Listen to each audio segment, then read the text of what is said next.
Bonsoir à toutes et bonsoir à tous.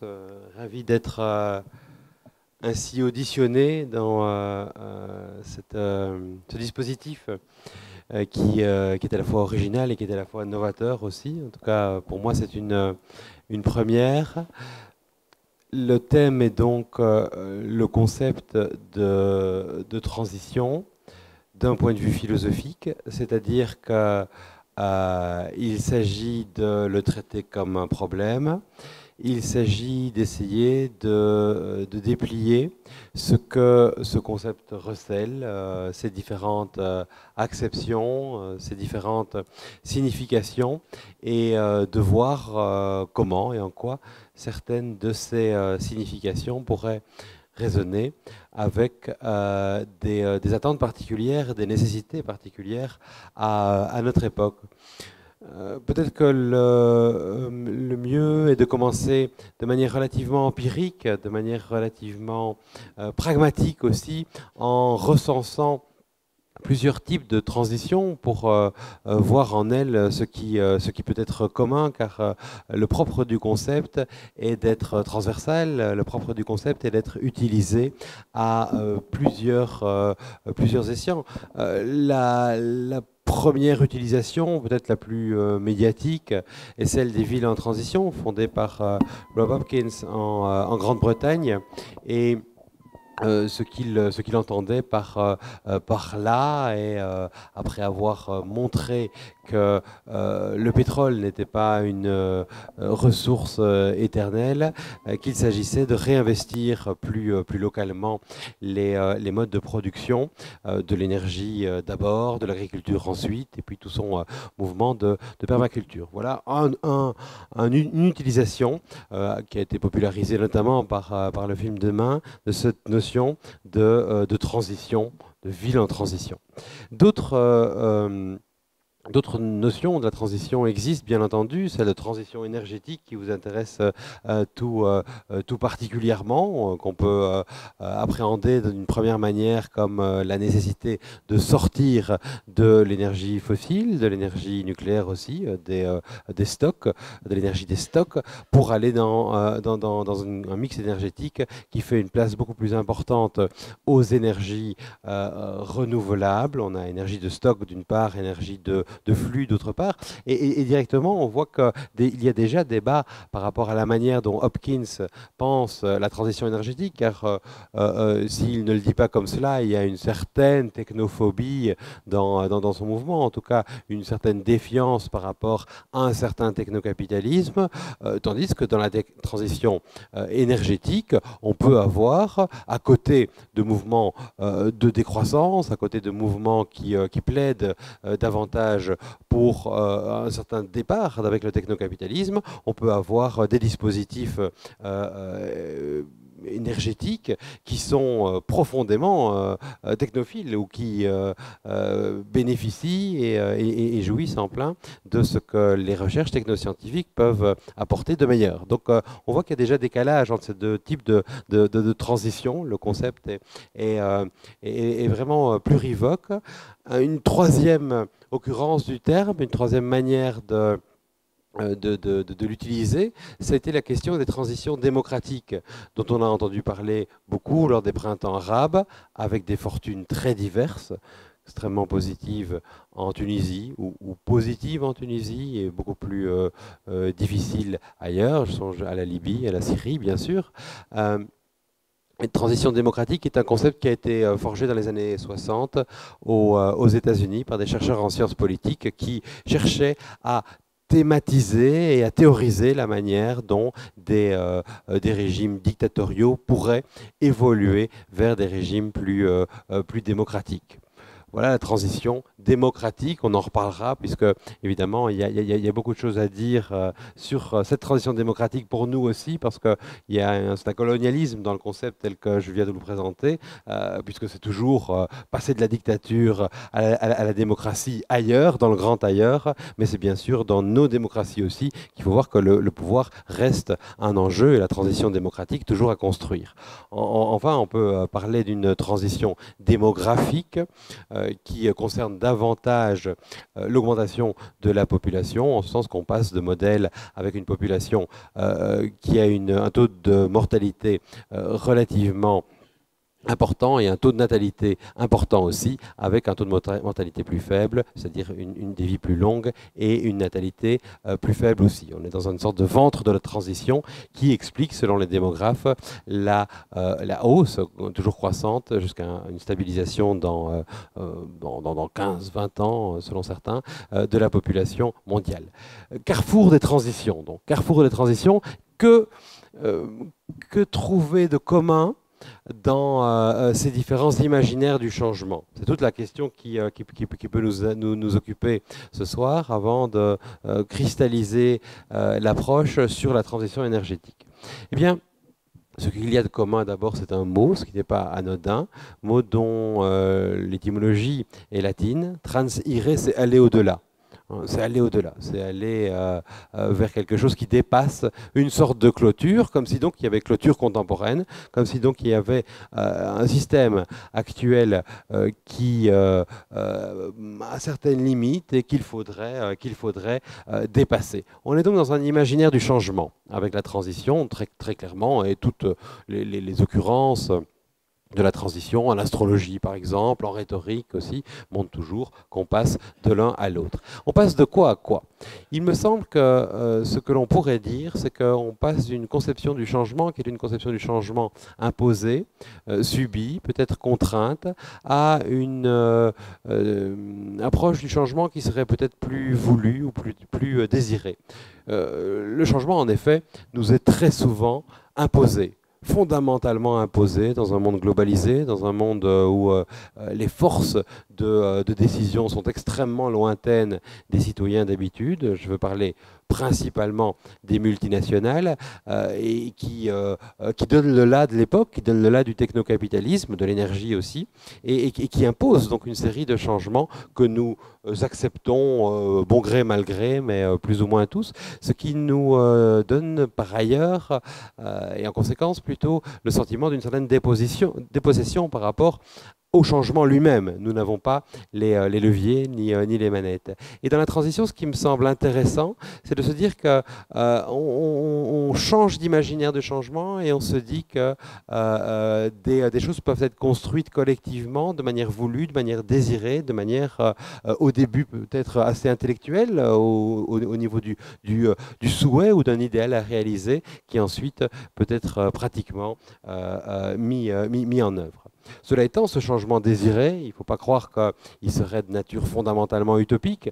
Il y a quelque chose qui reste comme une ambiguïté, et qui est notre ambiguïté, profondément. Les imaginaires en transition, on le voit dans les villes en transition, prennent acte de cette perplexité du monde, de cette extrême complexité et de cette impureté, pourrait-on dire, au sens positif de l'impureté, qui empêche les décisions tout à fait radicales. Pour prendre un exemple, on peut songer à la petite poussette de Michel Serres, vous l'avez sans doute en tête, et on peut se dire que cette petite poussette est dans son fauteuil Ikea, elle vient de recevoir un iPhone via Amazon, elle se chauffe d'un gaz russe, et elle est pour ainsi dire celle qui jouit du progrès, du meilleur des mondes.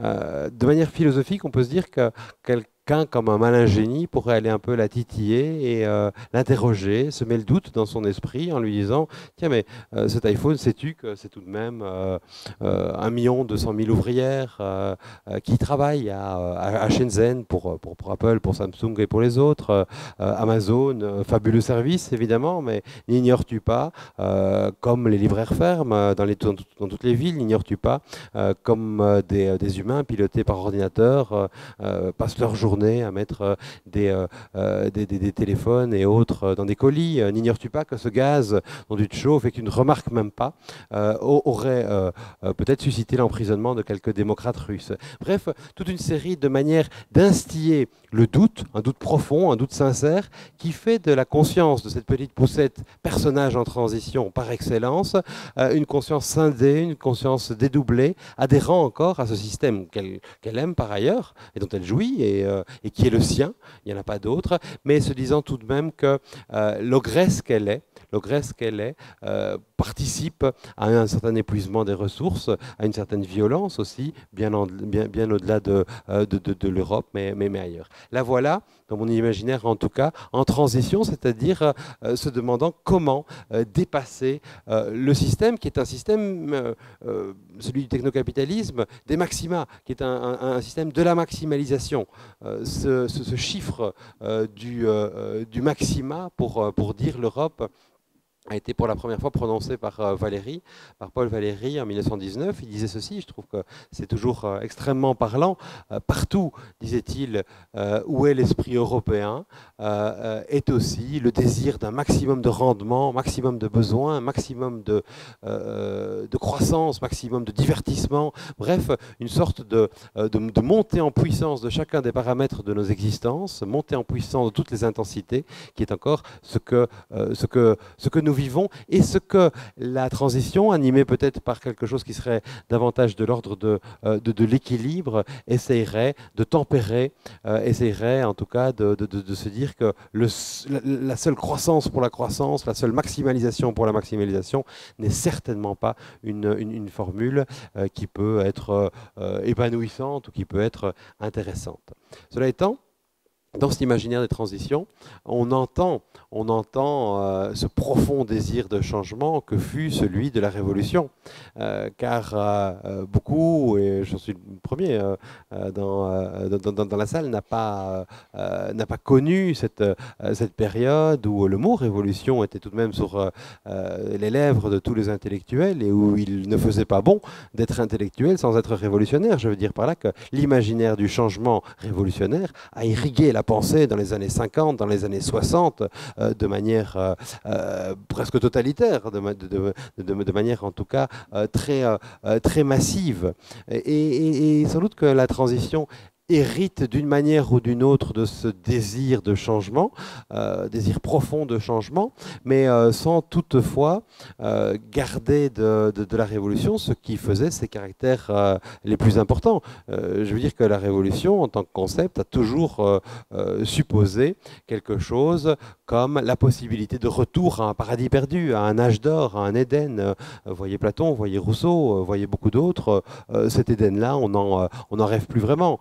La Révolution a aussi pensé la possibilité de faire table rase du passé, fondamentalement, dans nos sociétés hyper complexes, où tout est tellement entremêlé, où nous jouissons à la fois d'une nature que nous avons beaucoup modifiée, mais de centres de néonatologie, de satellites dont nous assurons le routage, etc. Il n'est pas question de faire table rase massivement du passé. La transition ne peut donc se construire qu'en prenant acte qu'un acquis majeur existe et en essayant de le dépasser. Et enfin, pour continuer à démarquer transition et révolution, je pense que la terreur consubstantielle très souvent à la Révolution, la terreur violente que l'histoire de France explicite, comme bien d'autres histoires d'ailleurs, ne fait pas du tout partie de ces évolutions transitionnistes qui sont plutôt extrêmement pacifiques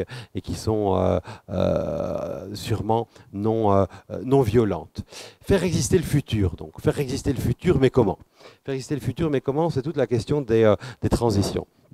Et pour cela, je pense qu'il est intéressant de se dire qu'une sorte de méthode peut exister où on peut d'abord diagnostiquer un désir d'ouvrir les boîtes noires.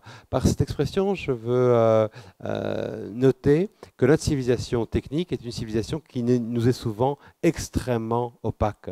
Opaque même aux plus cultivés, opaque même souvent aux ingénieurs eux-mêmes qui ne savent pas toujours comment fonctionnent précisément les logiciels qui sont embarqués dans leur ordinateur, qui ne savent pas toujours jours, et le grand public encore moins, comment les portables fonctionnent, comment tel ou tel objet opère exactement. Nous bénéficions d'objets qui nous sont relativement étrangers, ce qui s'appelle en langage philosophique une aliénation. Hein, on bénéficie de ce qui est l'autre. Et ces objets qui nous aliènent finalement pour notre plus grand confort et plaisir, construisent un monde. Voilà tout de même ce qui est le centre de notre civilisation, c'est que nos moyens extrêmement puissants font le monde. Ce ne sont pas des idées qui font le monde que nous habitons. Ce n'est pas du tout un désir de connexion qui aurait créé ce que l'on a appelé un village global. Non, c'est cette technologie qu'est l'Internet et ses protocoles de communication. Ce n'est pas du tout un désir d'exotisme ou de voyage à tout crin qui a créé notre civilisation du tourisme. Non, c'est l'avion. Ce sont donc chaque fois des objets techniques, donc chaque fois des moyens qui sont au principe du monde que nous habitons. La transition en prend acte, et en se disant que les moyens modifient le monde que nous connaissons, se dit qu'en modifiant les moyens, on peut aussi avoir un impact sur les finalités elle-même sur le monde. Donc c'est une pensée assez pragmatique, assez humble, qui dit, tiens, concentrons-nous sur les moyens. Parmi ces moyens, bien entendu, et j'y viens maintenant, c'est pour ça qu'on est là, la question de l'énergie. La question de l'énergie est, par excellence, la boîte noire de notre civilisation. Et elle le fut sans doute à toutes les époques. Peut-être pas à l'époque du feu, où ce puissant adjuvant révolutionna tellement les comportements qu'il fut central et il fut vraiment le point autour duquel, enfin, l'élément autour duquel toute une civilisation se développa. Mais à d'autres époques, comme les époques antiques par exemple, l'énergie fut souvent cachée dans les cales des trières romaines, ramaient les esclaves qui emmenaient les bateaux à 3, 4, 5 nœuds dans le port d'Ostie. Ils étaient non vus, ils étaient en soute, ils étaient cette énergie qu'on ne regarde pas, cette énergie profondément masquée dans la boîte noire figurée par ces cales du bateau. Voilà une manière, une explicitation de refouler l'énergie, qui l'est encore dans notre civilisation, car nous ne la voyons pas, nous ne voulons pas la voir, et très souvent nous l'ignorons. Nous demandons simplement à une voiture qu'elle roule, mais méditer sur ce liquide extrêmement puissant liquide, hein, on a écrit que les deux grands liquides qui ont fait l'Europe étaient l'alcool et le pétrole, deux molécules extrêmement compliquées, toutes deux, mais molécules de pétrole, donc que l'on ne regarde pas. Et pourtant, c'est un véritable miracle que cette molécule, on dit, et on a calculé qu'un verre de cet opaque liquide était équivalent à la force physique qu'un travailleur pouvait développer pendant 2 mois de travail, 8 heures par jour. 8 heures par jour de travail musculaire, un verre de pétrole seulement. C'est dire si ce liquide est thaumaturgique au sens premier, donc producteur de miracles, de ce miracle qu'est notre civilisation, de ce miracle que sont ces constructions, que sont cette maximalisation des tours, par exemple, et de tout le reste. Pourtant, nous ne voulons pas le voir et nous ignorons tout de lui. Nous ne savons pas si ce pétrole que nous mettons dans nos voitures ou mobylettes vient d'Irak et aurait alors participé à tel ou tel problème géopolitique majeur, vient du Venezuela et alors aurait tel impact sur les services sociaux dans ce pays, vient d'ailleurs, vient de Russie, etc., vient d'Iran. Nous ne savons pas. Il est l'opacité. Et l'idée de la transition énergétique est profondément d'ouvrir les boîtes noires, de s'interroger pour une fois, comme la philosophie l'a toujours fait, hein, essayer de sortir de la caverne et de mettre à la lumière ce qui est d'habitude sous le boisseau, pour comprendre d'abord ces multiples interconnexions géopolitiques bien entendu, interconnexion avec la déprédation de l'environnement, de la biodiversité, du climat, le problème du réchauffement, on en parle, mais on n'en parle jamais assez, et bien sûr les nœuds entre consommation d'énergie fossile et climat sont majeurs et ne sont plus mis en question que par les gens qui ont intérêt à les mettre en question finalement. Et puis, alors, une chose qu'il faut faire exister peut-être aussi en ouvrant cette boîte noire de l'énergie, c'est le fait que nous-mêmes, humains, sommes aussi des convertisseurs énergétiques. On l'oublie un peu trop souvent, mais un corps qui doit se maintenir à 37 degrés tout au long de son existence et qui, pour ce faire, capte l'énergie ailleurs, ce qu'on ne veut pas trop souvent voir, et tous ces animaux qu'on abat à longueur de journée dans des hangars, eux aussi complètement cachés au public, sauf à quelques documentaristes et romancières particulièrement courageuses ou courageux, mais sinon il y a là à nouveau une boîte noire de l'énergie, énergie dont se nourrissent les humains. Mais voilà la vérité finalement de nos corps, qui ne sont pas des mix de forme et de matière comme la philosophie classique a voulu le dire, mais qui sont d'abord des modes d'existence énergétique. Et je pense que faire exister le débat sur l'énergie, d'un point de vue philosophique, c'est aussi se dire que les énergies humaines que nous sommes sont modifiées, plus précisément sont modulées par les énergies que nous consommons. Et à partir du moment où on quitte une vue un peu trop utilitariste, l'utilitarisme ne voit que les conséquences, l'utilitarisme ne voit que les buts, mais quand on quitte l'utilitarisme et qu'on développe une sorte de sensibilité aux moyens et qu'on se dit que les moyens dont on use ne sont pas indifférents, on comprend que vivre avec uniquement des énergies fossiles, c'est-à-dire que son existence a des impacts géopolitiques, climatiques lointains, ou vivre avec des énergies renouvelables, c'est-à-dire des énergies qui sont des énergies de flux, des énergies que l'on n'épuise pas, parce que fondamentalement, on n'épuise ni le vent ni le soleil à l'échelle humaine. Hein, cette notion de renouvelable, de cyclique, donc au sens où la nature est cyclique, au sens où nos existences sont cycliques aussi, à une profondeur philosophique qu'on ne décèle pas toujours. On dit tiens, mais oui, c'est du renouvelable, et l'autre c'est quoi? Ce qui n'est pas renouvelable, ils peuvent faire l'objet uniquement d'extraction et donc de capitalisation. Et donc le grand problème de l'énergie fossile, c'est que directement il embraye sur la possession, sur la propriété, tandis que l'énergie renouvelable, elle, ne pose pas d'emblée la question d'une propriété. Le rayonnement solaire est à tout le monde. Un poète avait dit le soleil, c'est le doyen des démocrates. Je trouve que c'est très bien dit. Je ne veux pas être trop long parce que le temps passe comme toujours, mais ce qui est peut-être intéressant, c'est de se dire qu'une autre manière de comprendre cette transition, c'est de dire qu'on a intérêt à sortir d'un seul imaginaire du progrès.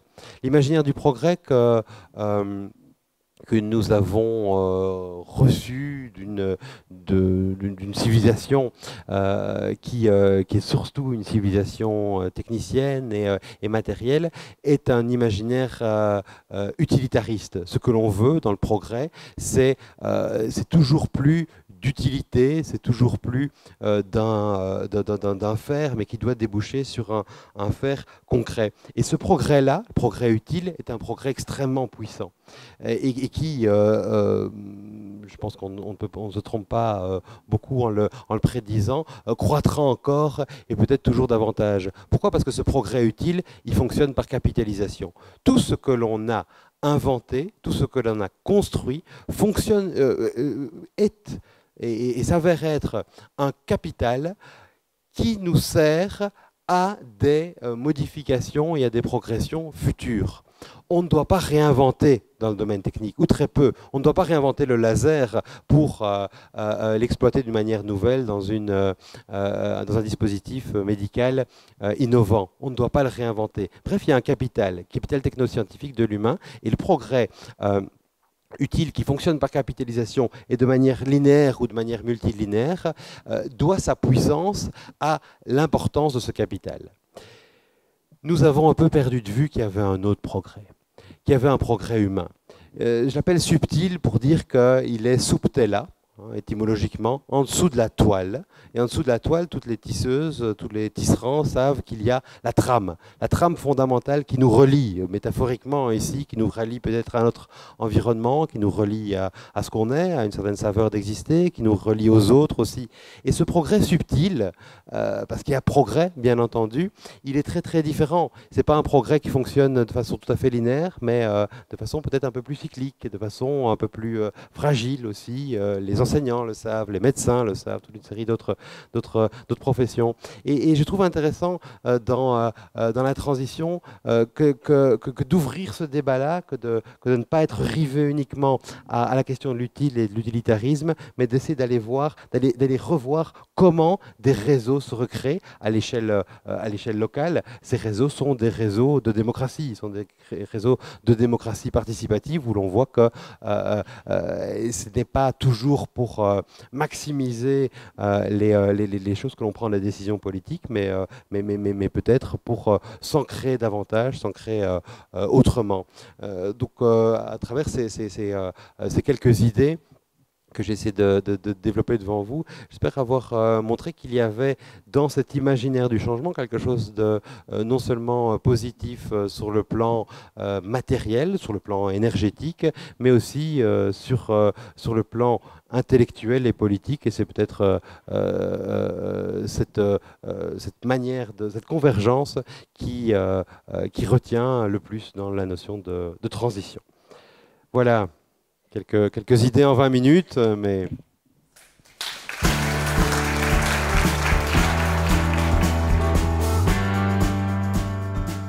Oui, merci pour cette intervention. Peut-être une première question.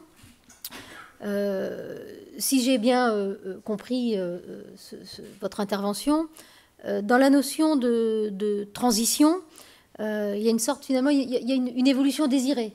Hein, au contraire d'une révolution qui peut parfois être plus brutale, et que par la notion même de transition, finalement, on va davantage travailler les moyens et s'intéresser aux moyens plutôt qu'à la fin elle-même, à l'objectif. Or, là, sur cette démarche de grand débat qui va nous animer jusqu'au mois de mars, alors certes, les moyens sont intéressants, mais il me semble aussi que si l'on perd de vue ou si on ne s'interroge pas suffisamment sur la fin, sur l'objectif, on va peut-être perdre une partie nécessaire de ce débat. Donc voilà, est-ce que là, il n'y a pas un risque, un danger pour le grand débat ?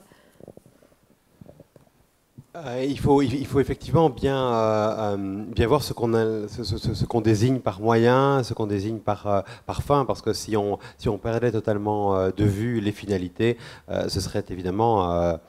un deuil dont on ne se remettrait sans doute pas. Mais ce que j'ai voulu dire par là, c'est que on a d'une certaine manière deux manières de penser les choses. Une manière peut-être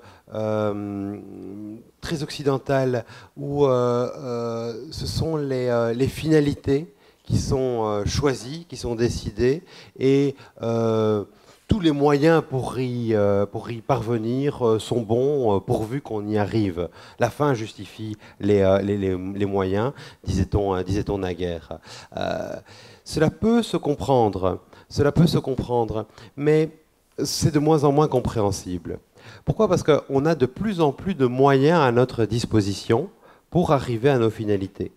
Je veux dire ceci, si au Moyen-Âge vous vouliez traverser la France, vous aviez le choix entre aller à pied et aller à cheval si vous aviez un cheval.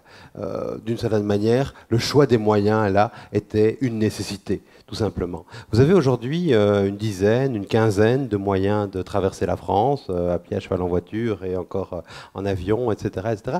Et cette pléthore de moyens est chaque fois l'objet d'une décision qui a une portée politique, qui a une portée éthique, qui a une portée économique, qui a une portée environnementale. On est donc dans un monde où les moyens importent et ont des conséquences sur ce monde lui-même.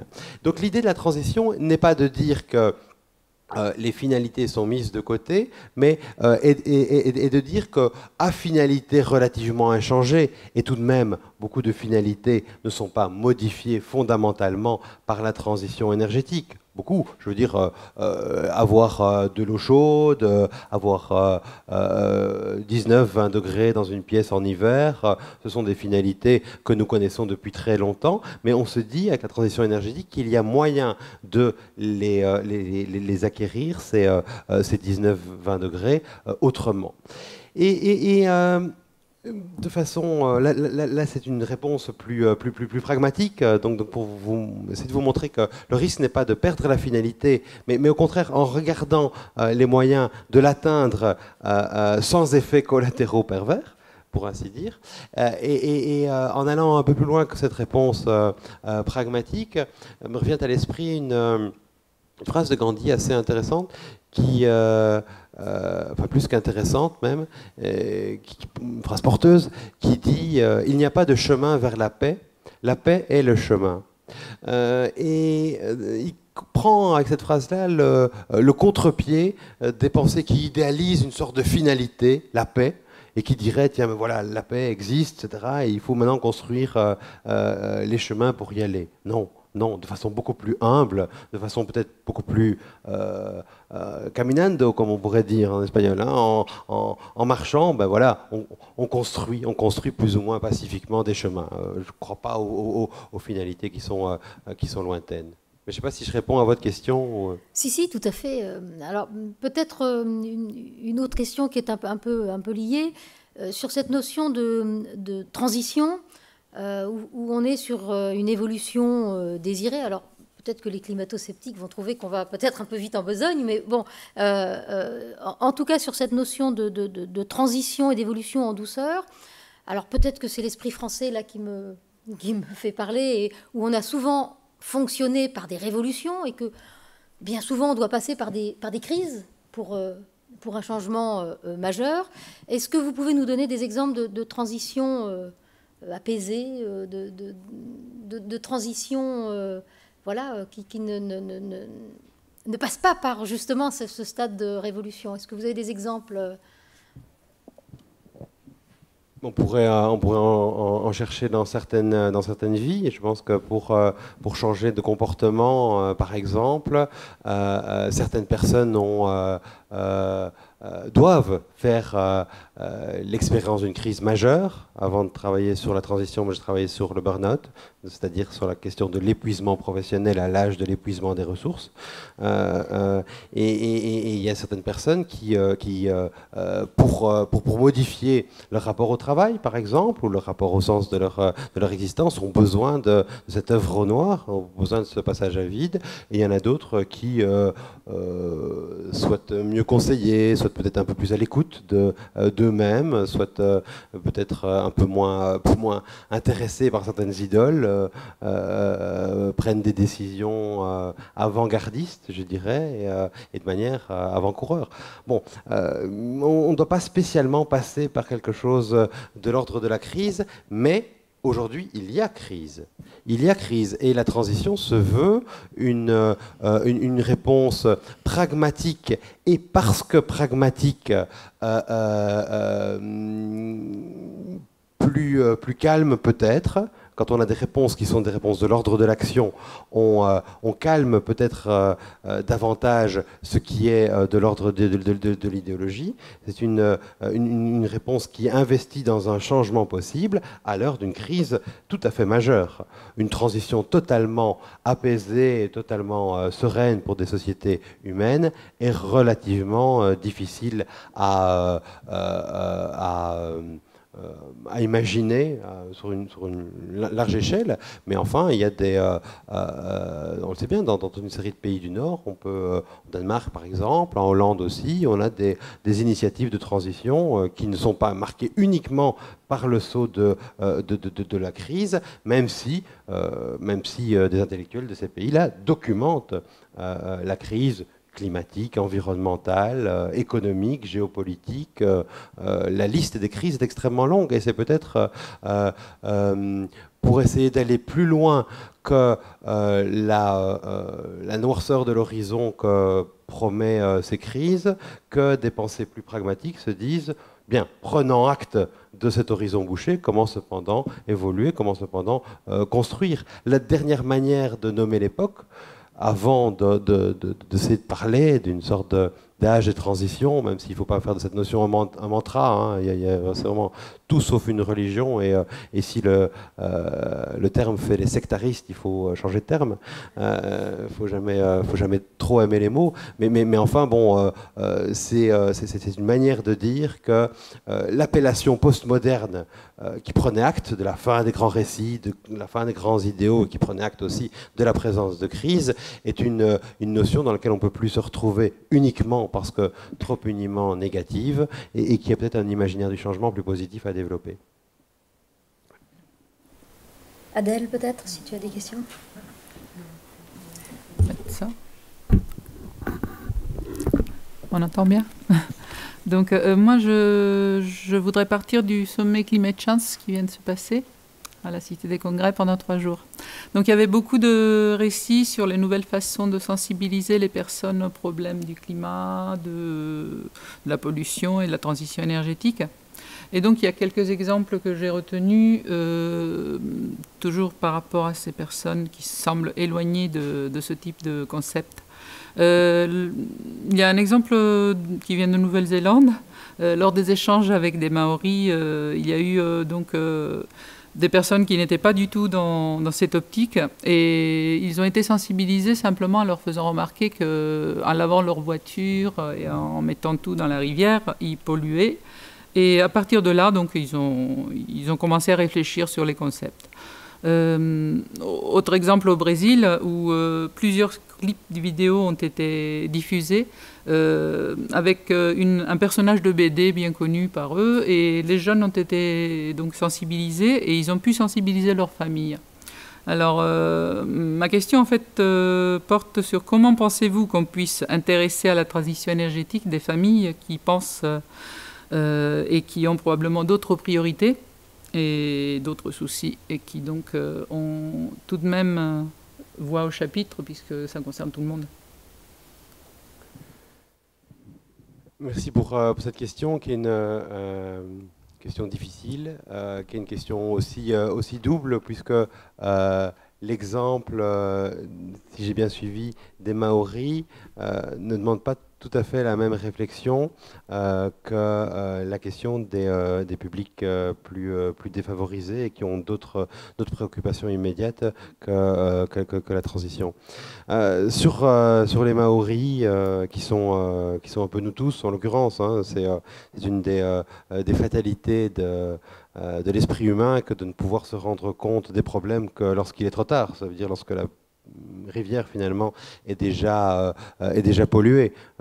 Bon, c'est vrai que là on change directement, mais il est souvent trop tard. Et si des initiatives politiques, citoyennes, intellectuelles sont prises au sujet de la transition, c'est en essayant d'alerter et en se disant changeons, tant que les conséquences tout à fait directes de certains dérèglements ne sont pas encore trop prégnants, trop visibles.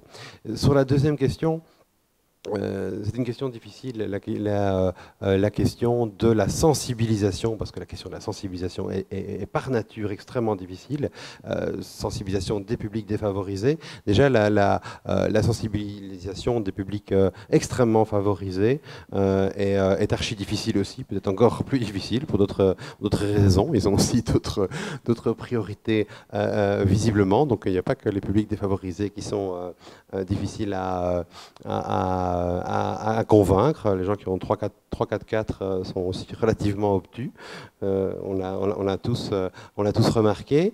Cela étant, on peut évidemment comprendre que cette priorité des besoins fait en sorte que quelque chose de l'ordre de la transition énergétique qui a souvent été connoté un petit peu bourgeois bohème, disons, hein, Bobo, il y a un imaginaire derrière que l'on a parfois souligné, ne concerne pas certaines personnes. Bon, il y aurait beaucoup de choses à dire, notamment sur la question du lien entre dans la Révolution française, par exemple, entre bourgeoisie et révolution. Mais je pense qu'il faut peut-être, pour la sensibilisation, trouver les bons publics. Et pour moi, le bon public, c'est toujours l'enfant. Fondamentalement. Pour les adultes, la plupart du temps, il est tard ou il est trop tard. Une certaine plasticité cérébrale n'est plus au rendez-vous, tandis que l'enfant, c'est celui qui peut encore comprendre. L'enfant, c'est celui qui peut encore se projeter dans un avenir qui est entièrement et profondément le sien et avoir une force de conviction sur sa famille, sur ses proches. Donc, au niveau de la sensibilisation, moi, c'est plutôt avec les enfants que je travaillerai via les écoles, par exemple, parce que je crois qu'ils savent. Et bon, le possible pour un enfant veut dire quelque chose d'autre que pour nous, certainement.